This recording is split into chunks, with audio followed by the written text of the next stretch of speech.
What's up, Falcons fans? We have a victory week. Oh, yes, we got a victory week. In today's episode, we'll be looking at the Falcons and Eagles game and just how each team did. The Falcons got away with the victory here against the Eagles, 24-20, in a very nail-biting game that came down to the very last second. Well, not the very last second, but it came down to the very last drive, like it always does between these two teams, which have kind of created, I wouldn't say a rivalry, but really close games. You got to think back to 2017 in the playoffs. Falcons don't win that one. Fourth quarter drive, they don't get it. 2018 season opener, fourth quarter drive, Falcons don't get it. Eagles win these games. The Eagles seem to have had the Falcons' numbers for a few years now. But the thing was that it always seemed like we were playing in Philadelphia. Finally, they come to Atlanta, and we actually win in Atlanta. So, some things and note to talk about before we get into the Falcons' offense and defense and special teams was the fact that the Eagles, they came off of a win in week 1, made a comeback against the Redskins at halftime, down by 17 points. They make a comeback, they win the game. The Falcons, they got embarrassed in week 1. Was not a good look for the team that had so much promise a year ago and has a lot of promise this year. They didn't look so good last week. So we were really needing to see what the Falcons could do. Heading into the game, the Eagles lost Malik Jackson. He's out. That's a big hit on their defense. They start Timmy Jernigan, and he ends up getting hurt in this game as well. And I do believe that he is out for the season, if not the majority of it now. The Eagles in this game took a lot of hits for injuries. They lost a lot of their starting offensive weapons. Their defense was relatively healthy after that. Wentz had to come out of the game. McCown had to come in, throw a couple passes, but we'll get to that on the defensive side of the ball. Atlanta, we lose Chris Lindstrom. That was a big hit. This was a scary game looking at it just because it's like, oh man, this Eagles defensive line, it's a good defensive line. It can bring the pressure. Our offensive line did not look good last week, even with Chris Lindstrom and McGarry and Sam Brilo in rotation. Didn't look so good. But he's out. Jamon Brown comes in to start at the right guard. Let's see if Thomas Dimitroff's gamble works out. So far, in this game, it worked. The Falcons, Matt Bosher suffered a groin injury at some point before the game. He wasn't able to punt very well. He had to miss the kickoffs, which Matt Bryant did for the first time since 2008. Really didn't do much. Like Bryant never kicked the ball into the back of the end zone. It was always short and allowed an Eagles return game to happen. That's whatever. I think we actually, on one of those, we got a turnover on too. So, yay. Bosher really, he punted a few times, but they were not good punts. They were really short. Didn't do very good. Never got into like the opponent's 20. I think it was mostly around the opponent's 30 or 40 yard line. Then again, our field position never really helped him on the punts, regardless of this game. But that was mostly the news and notes before the game happened. I guess we'll take a look at the Falcons' offense. Like I mentioned, Chris Lindstrom was out. Jamon Brown was in. McGarry and Sambrilo were going to do their rotation again. I would have to guess it was going to be on a smaller sample. Like, it would be, I mean, it felt like in the Vikings game, it was pretty constant. it was pretty. It was pretty a constant flow of in and out between these two guys. And maybe that was going to kind of start coming back a little bit this game since McGarry. The issue with the McGarry was that he missed the preseason, missed all but the final week of it, and conditioning was an issue because he missed so much game time, was out. So that's why there was a rotation. But in this game, he holds himself pretty good. It was a really good performance from McGarry. He ends up getting hurt and missing most of the game. It was a really scary situation because it was his knee. Had to kind of get helped off the field. He gets on the cart, heads to the locker room, and is in there for mostly the entire game. I can't remember specifically what quarter he comes back out. I do believe it was the fourth quarter when the Falcons really needed some help, if not the very late third quarter. And it was a surprise to see him out. I know that it surprised Al Michaels and Chris Collinsworth too, the NBC commentators, that, man, this guy's really out. This dude just got carted off the field. We must have gave him the good stuff. But McGarry showed a bit of toughness and grit that the Falcons were looking for in their offensive line. He came out with this statement saying that if he didn't finish the game, he would have felt like he let the team down. So he had to get back out there. And as far as we know, it just is kind of something like just like a knee injury. It's nothing serious. No ACL tears or whatever. There's nothing wrong with it like that. Dan Quinn did report that it was sore today or yesterday, Monday. So that is the possibility that it was just maybe a knee sprain or something of the sort. Just bent the wrong way and it acted up. Had to sit it out. Let it work its progress. Hopefully he's ready to go. It seems like he's definitely earned the starting spot. I mean, Sembrilo did really good in his replacement. That's not really good, but a lot better than what we've seen in the Vikings game. This offensive line played very well. You know what? They only allowed 1 sack to Matt Ryan. 1 sack, and that didn't come until the fourth quarter, and it wasn't a defensive lineman that got the sack. It was a safety. The Eagles just constantly were bringing blitzes. Cover 0 blitzes. They were just blitzing a lot because it worked for the Vikings. And the Falcons' offensive line really held their own in this game. I mean, I think the Falcons realized that, hey, these Eagles are going to be bringing blitzes because it worked against us. Let's game plan around those blitzes. And that's how they did it. That's how the Falcons were able to get a fourth quarter comeback drive and win the game. And yeah, the offensive line really held its own. I mean, Jake Matthews had a really big comeback game. He had a really key block on that play that got all the way into the end zone. And he really did a good job to get in this game as well, kind of saying, hey, that was just a fluke game. Like, Everson Griffin's got my number. I'm sorry. What can I do about it? But our offensive line played very good. I wouldn't say that it's what... I mean, it was a lot better than what it was last year and the year before. But it's not... I expect the Falcons to say, that's not what we wanted. We wanted a better performance. But this was a good performance. And it was. I'm not saying that it was a terrible performance. There should have been no sacks, no pressures. No, I'm not saying that. I'm just saying it was a good performance. Some areas still need to be improved upon. The offensive line is not totally fixed, but it was a really good performance against a good defensive line. Looking at Matt Ryan, he had 43 pass attempts for 27 yards, 320 passing yards, 3 touchdowns, 3 interceptions.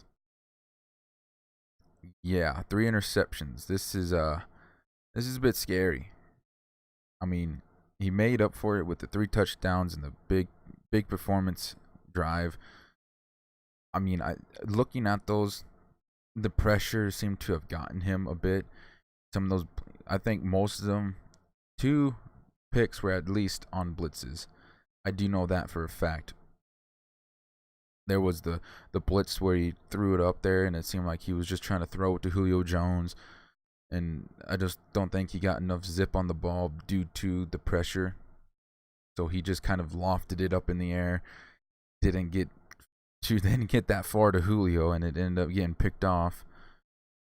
And then near the end zone, it seemed like he was trying to do the same thing to Austin Hooper and to the back of the end zone.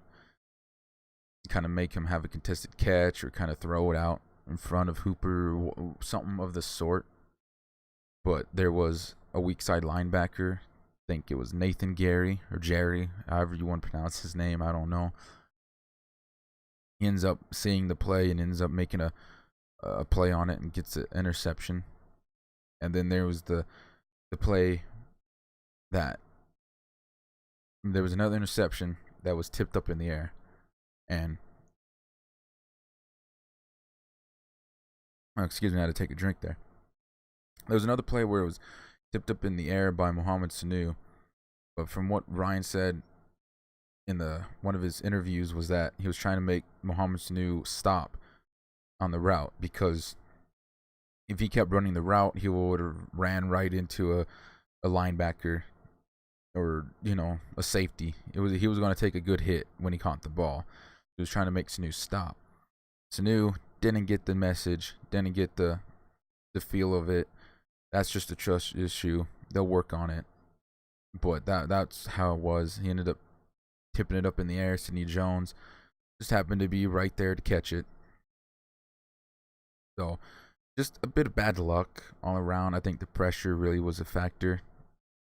But I think if we get the run game going, it will definitely be a lot better, because he threw for a lot of attempts. I think that was the same way last week too. He threw a lot instead of running the ball, because the running game never got working. That's to be expected, because the Vikings, pretty good defense. Eagles, pretty good defense. Looking at the rushing yards, since I just brought that up, Ito Smith had 4 attempts for 32 yards. Devontae Freeman had 11 attempts for 22 yards. And Matt Ryan had 2 attempts for 3 yards. The longest was a 4. So I think he lost. He lost a yard to a kneel down. Devontae Freeman had the longest run of the game was 9 yards, and Ito Smith, the longest run of the game was 28 yards, in which he showed agility, showed vision, and elusive and speed, and he looked amazing on that play. I can't exactly remember how it worked, but he ended up just waving his way through defenders and ended up breaking out to the outside and got a good gain from it. And that was a good drive by Ito Smith right there, showing a lot of promise in his second year. And you start to have to beg the question, what if Freeman doesn't do good this season? Is Ito our guy? That could be the question to ask yourselves heading into the next few games, because Freeman hasn't looked. It's good to have Freeman back, but he hasn't looked so good. And I do give him a bit of. I do relax a little bit on it, just because he's went up against some good offensive lines. And I know what everyone's going to say. Well, if you're a good team, you should be able to beat their defensive line. I think I said offensive line. You should be able to beat their offensive line. I said it again. You get the message. It's whatever. Freeman had a good receiving yard game, though. He had 4 receptions for 4 targets, 3 receptions, 42 yards, and the longest was 28 yards, which came on a shovel pass, which I just got lost. It looked like Ryan threw the ball away, but it was a shovel pass. Freeman got lost in the traffic, because the Eagles were just bringing some blitzes on him, on Matt Ryan, and Ryan was able to throw it to Freeman, and there he goes right up the middle. He didn't get close to the touchdown. He did get pretty close. Didn't get the touchdown, though. So, and he showed that speed that Freeman had a while back, his past seasons. So, it's promising. I think he'll have some room for improvement next few games.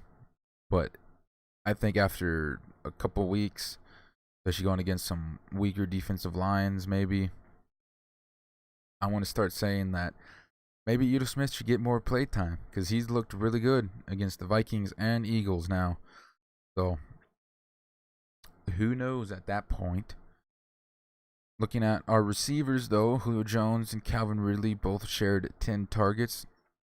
Calvin Ridley caught 8. Julio Jones caught 5. Jones had 106 receiving yards, 2 touchdowns. The longest was 54 yards. Calvin Ridley had 8 receptions for 105 yards for 1 touchdown, and the longest was 34 yards. I already mentioned Freeman. Austin Hooper had 6 targets for 4 receptions, 34 yards, no touchdown. Mom Snood, 4 catches, 16 yards. Udo Smith had 2 catches, 13 yards. And Luke Stalker had 1 catch for 4 yards. Julio Jones broke a Falcons record today, as did Matt Ryan. Julio Jones now leads the Falcons franchise in receiving yards. He passed Roddy White, and he also had, I think he's also the 6th player to have a 100-yard game against a single opponent. And 2 touchdowns. One came on a kind of like he like on a double move on Ronald Darby in the end zone. Like he ran out, ran back in, was able to just get open enough to catch the ball. But yeah, he caught 2 touchdowns though, I guess. Yeah, and he also has the active longest streak of touchdown catches. So you can probably kill the Julio doesn't score touchdowns phrase now. I can't wait to hear that phrase come back up after he has 1 game with no touchdowns. I'm going to hate it. But he had 2 touchdowns this game. 1 came on, like I just mentioned, in the the red zone. And 1 came on a 4th and 3, game on the line. Needed a big play. He got you the big play. Now let's take a look at that big play. It came in the 4th quarter. Falcons were down. Needed a touchdown to put themselves up by 4. Ryan and Cutter were saying that if they ever used cover, they were checking into plays. Ryan was able to audible into plays. There was a reason why he was able to score with Calvin Ridley was because he checked into a play because he recognized the coverage the Eagles were in. He recognized the coverage that the Eagles were in on this screen pass, which the Eagles were bringing the entire defense down.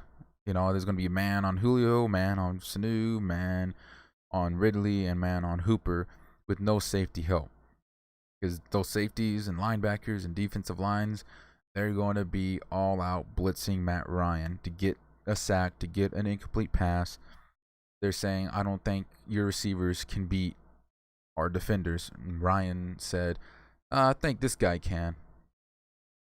They call that screen pass. That's similar to the one that happened in Washington against the Redskins last year, which Julio was able to score on that play too. That was his first touchdown of the year last year.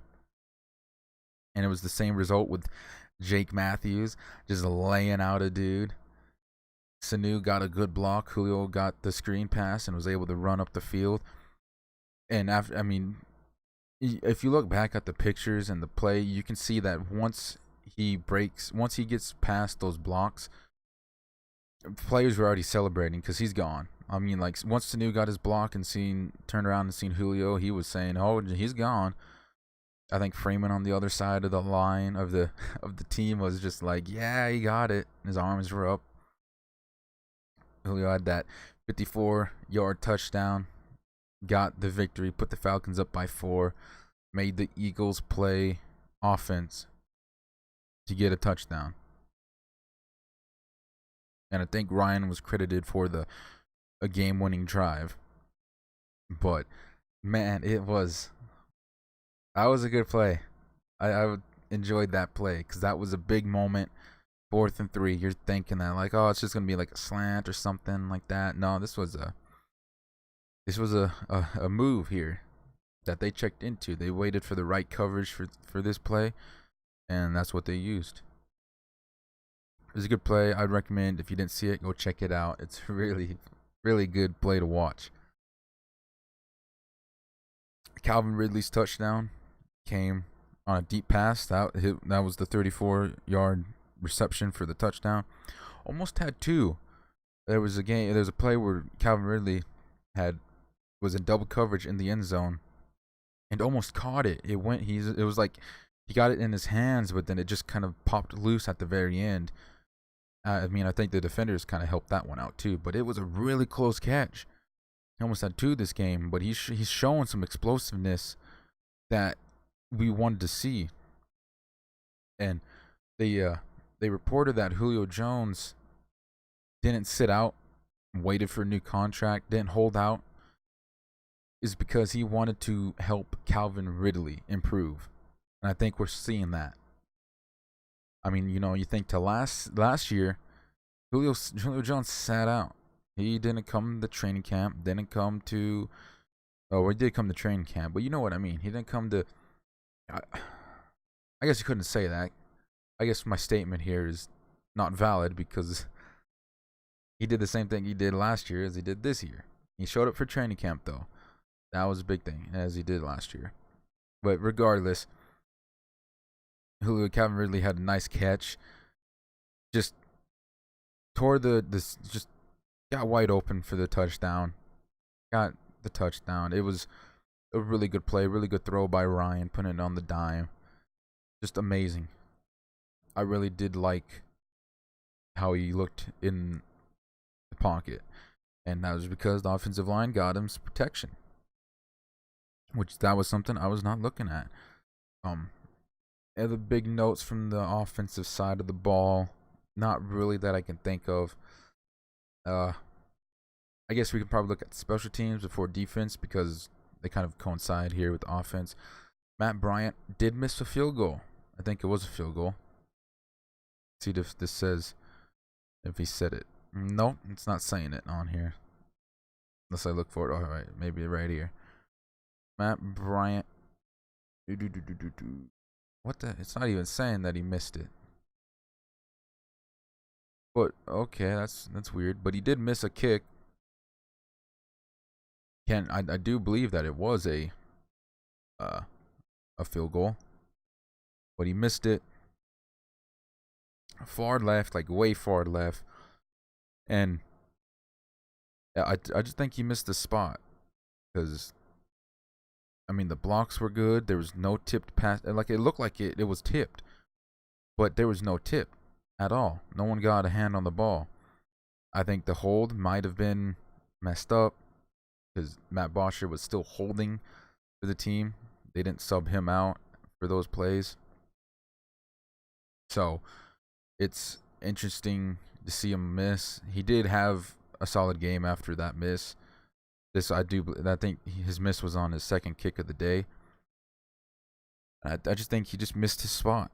I think that was just the issue. But I forgot to mention Russell Gage and Justin Hardy. They had 1 target, no catches, and both their targets came on like wide open plays, just right through their hands. Couldn't bring it in. I mean, Hardy probably could have taken it to the house if he caught it. It was a really good play. Luke Stalker did have a fumble. Got to mention that. And he just hasn't looked good for the Falcons so far. I think in terms of blocking, yeah, he looked pretty good. But in terms of receiving, he does not look good. He caught the ball, which I knew this was going to be a fumble. Just watching the play, I knew it was going to be a fumble because he caught it, and it looked like it kind of bounced around before he caught it, and then he turned around, and I think it was Malcolm Jenkins that got a hit on him, and the ball ended up come flying out. But Mohamed Sanu out of nowhere comes in and swipes the ball up, except for a 9-yard gain on the play. And that's how we drew it up. That's how we drew that play up. That was an intended fumble. But I mean, for Luke Stalker, his stock is not looking good with the Falcons. We'll see if he can't improve down the stretch. Maybe that's just because of timing with the team.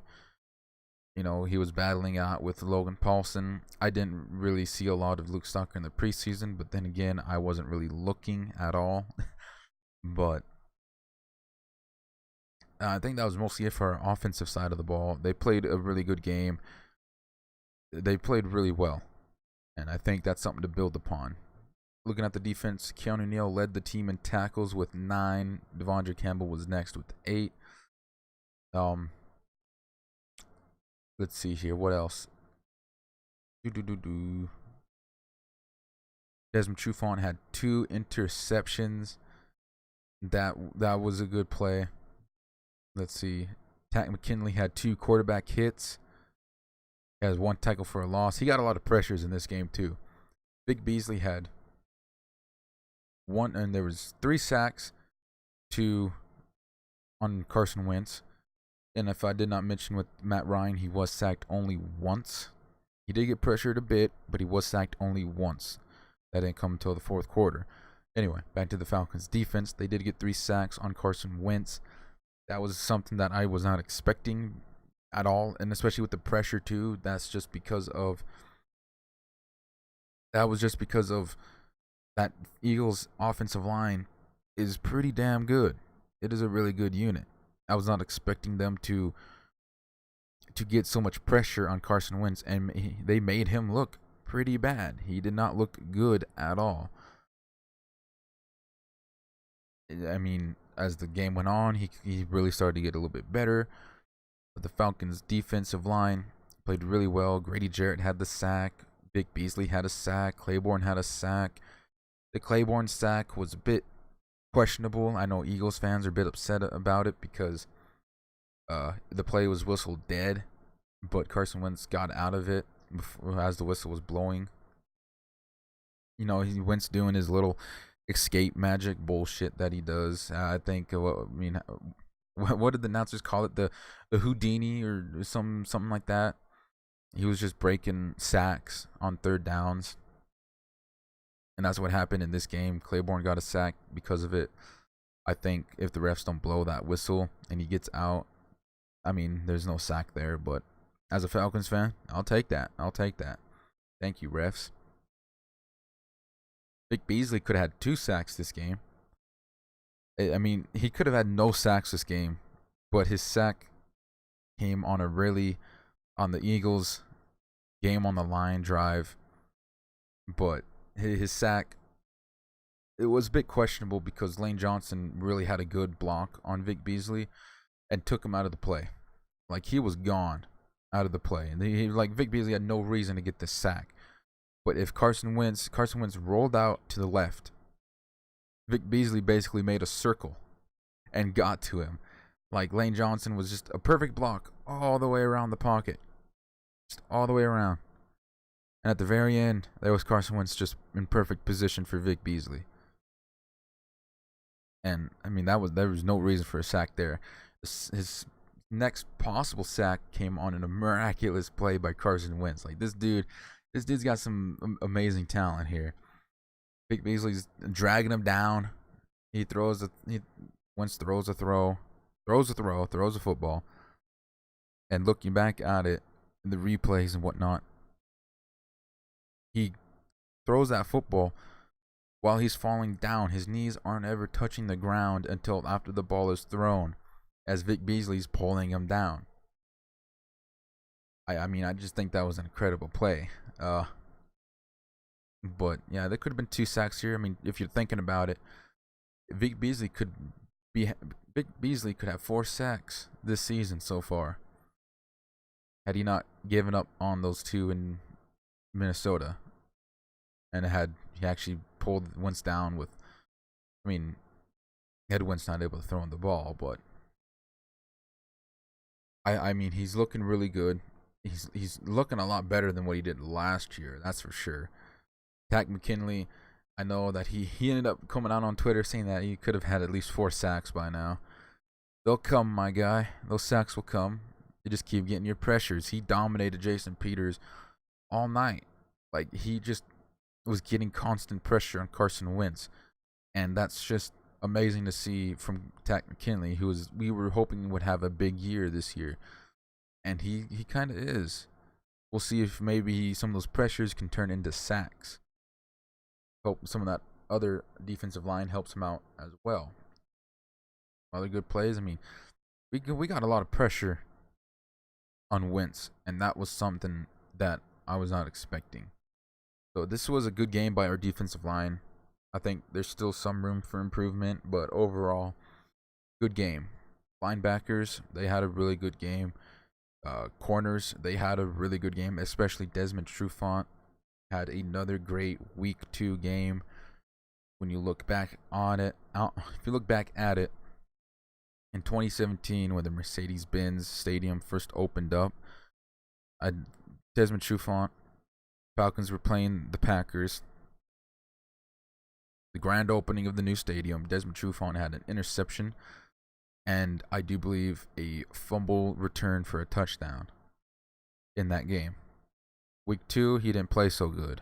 Yeah. Then he didn't play so good. But this week of last year, this week of this year, on Sunday night prime time, just like in 2017, he got 2 interceptions. Great interceptions. The second one, I didn't believe he caught, but my stream that I was watching kind of got messed up here. It was buffering, and I missed a couple moments of that interception. I think that might have been the moment, but it looked like it was an incomplete pass. But looking at the replays of it, highlights, he was sitting down and he caught it. I mean, how? I mean, that's just almost as good as the Rams safety getting the interception on Drew Brees, just laying down and it's just right there in your hands. Like, that's how it was for Desmond Trufant, who had a really good game. Guy that's really looking to make an improvement over the last year. You know, he kind of went from being one of the better corners of the league to not being one of the better corners of the league. He's trying to get back to that. I think Dan Quinn said he's a man on the mission right now. Let's see here. Kendall Sheffield made a fumble. He forced a fumble on Corey Clement, who was on the kick return. It was either kick return or punt return. I think it was a kick return. And he made a forced fumble on it, punched it out of Clement's hands, and Sherrod Niesman was right there and scooped it up. That was a good play by those guys. Really good play. Sheffield looks pretty promising. He got a little bit of play time today too. He got 1 tackle. So, that's he looks to be improved. But when you look at the Eagles' offensive weapons, they lost a lot of weapons too, and that could have been a key factor for the game, because they lost Nelson Aguilar for the game. They lost Deshaun Jackson for the game. They lost Dallas Goedert for the game. After the forced fumble, Corey Clement was out for the game. Nelson Aguilar, who ended up becoming their leading receiver for the game, ended up missing a few snaps. This was a physical game, like I figured it would be. Really tough football. But looking at it now, it was a good game all around for both teams. It was a hard football. There was the moment where Jason Kelce gets up, goes over to the Falcons sideline like it's his own. Then I think it was the officials that pointed out, like, dude, you're on the wrong sideline. You're over there. So he got knocked up pretty good. Overall, it was a good, well-fought game between these two teams, like it always has been. Isaiah Oliver, he had the big moment. A guy, looking back at it, he did not look very good in week 1. He was picked on a lot. but Isaiah Oliver had an amazing play to save the game. After that, I think he had one penalty against him in this game, and that was like on the Eagles' opening drive or second drive of the game. He had a holding call. I think it might not have been him, but after that, he had a couple pass breakups, almost had an interception. He was using that length that was well coveted in the draft, but he had a game-saving tackle. Eagles, they're driving down the field. Vic, a couple plays earlier, Vic Beasley gets a sack, forces it to fourth down.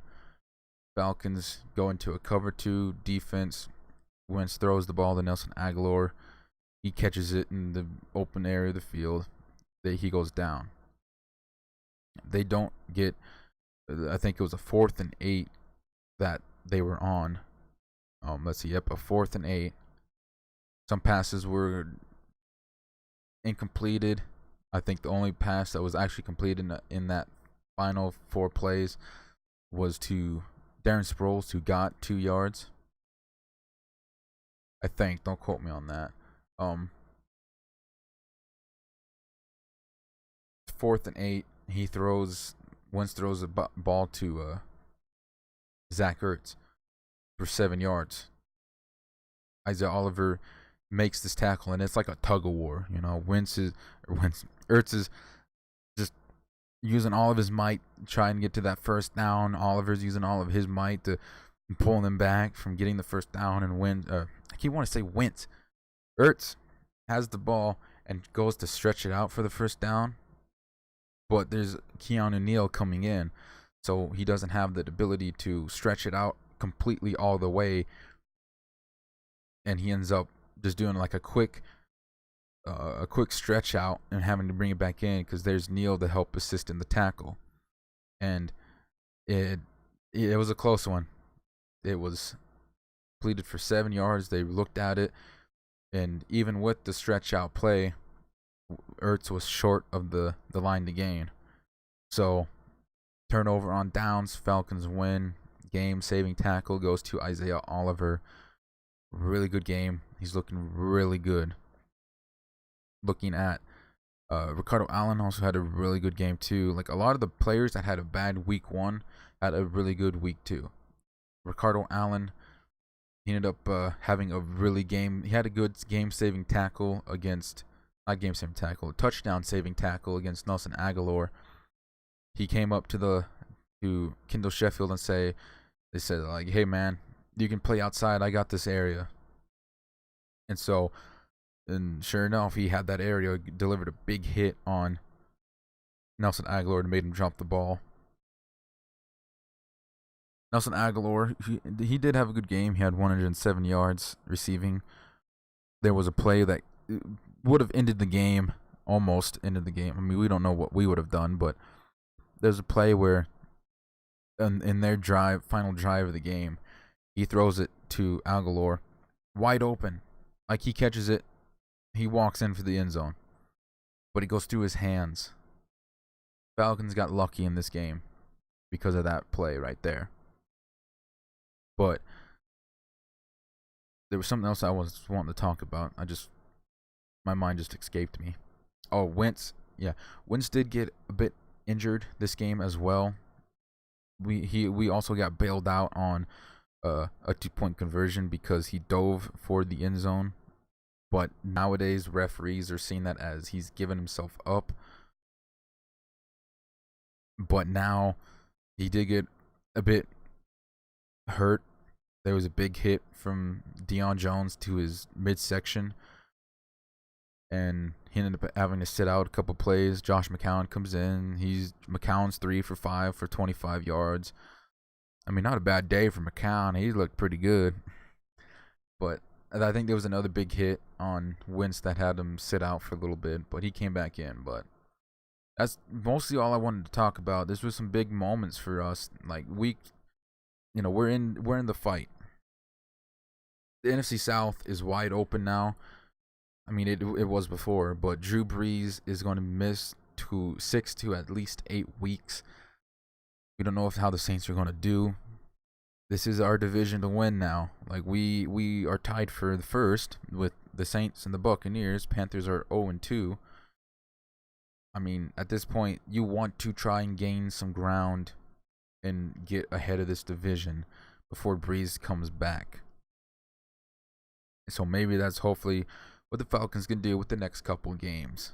Looking at Thursday night football, I think it's between the Titans and Jaguars. Jaguars are kind of in a bit of a fuss with Jalen Ramsey, but Ramsey said that he wants to be traded, but he will play. At least that's what Twitter said. I think Titans win this one. I think their defense is playing really good. Their offense is really good. I think Titans win this one, but Falcons win the game against the Eagles 24-20. Falcons finally beat the Philadelphia Eagles. Thank the Lord. So, with that, I'm Red the Dirty Bird. Make sure you subscribe to the channel, hit that notification bell, leave some comments telling me about your thoughts on the game.